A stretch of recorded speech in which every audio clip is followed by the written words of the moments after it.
So now let's see how we can work around with Smart Blur inside of Corel Draw.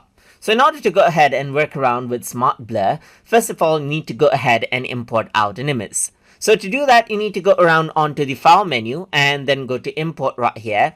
And once you do that you need to go around and import out an image that you want to apply the blur to right here, just like this. So once that is done, I can simply select out this image right here and then go around onto the effects menu, then go around onto blur, and then over here you can see that smart blur is an option.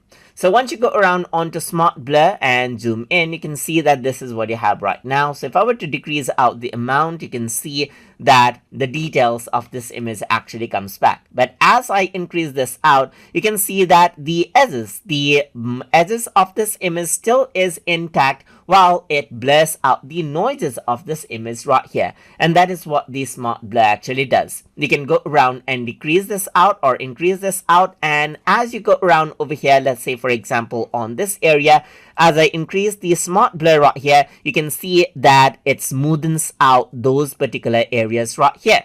So if you want to go ahead and smoothen out and clean out, denoise out an image right here, then you can utilize the smart blur level right here, just like this. And that is how you can utilize the smart blur effect inside of Corel Draw.